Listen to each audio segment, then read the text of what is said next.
prophéties parlant de David comme étant la maison de laquelle devait forcément sortir le Messie.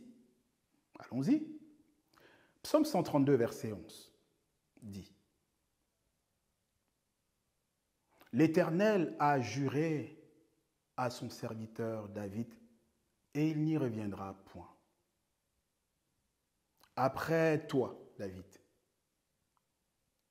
je mettrai sur ton trône à ta place un fruit de tes entrailles. Psaume 132, verset 11. Il est encore écrit, Psaume 89, versets 4 et 5. L'Éternel a juré à son élu. L'Éternel a fait alliance avec son élu.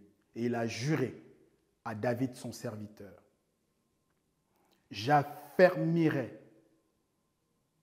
ta postérité pour toujours. Ta postérité, ta descendance, le fruit de tes entrailles, pour toujours.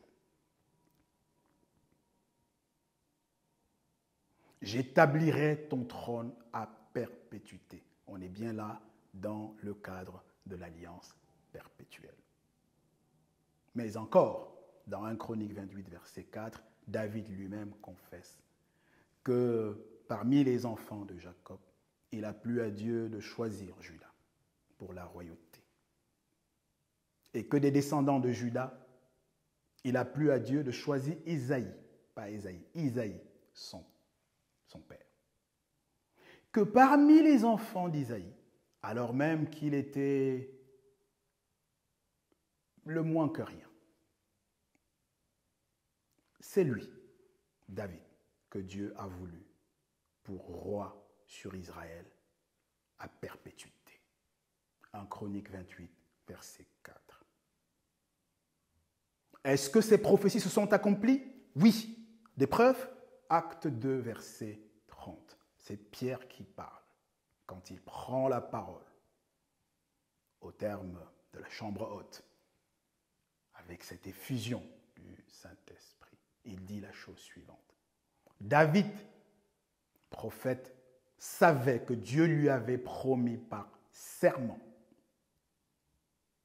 qu'il mettrait sa progéniture, un des fruits de ses entrailles, sur son trône.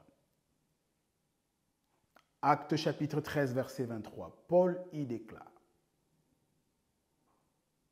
c'est dans la maison de David, selon la promesse. On parle, il n'y eut jamais qu'une seule promesse. La promesse perpétuelle, celle qui régit l'alliance perpétuelle. C'est dans la maison de David, selon la promesse, que Dieu a suscité un sauveur à Israël, aux enfants de Jacob, aux Israélites. Nous aurions pu citer aussi Romains 1, 3, Romains 1, les versets 1 et les versets 3, ou de 1 à 3, où là, Paul dit quel Jésus il prêche et quel Jésus il sert. Il dit qu'il est serviteur de Jésus-Christ, né de la postérité de David. Est-ce qu'on peut être plus clair en fait? Il cherche quoi, le christianisme? Qu'est-ce qu'il veut? Le christianisme crache sur la Bible. Le christianisme se fiche des Écritures.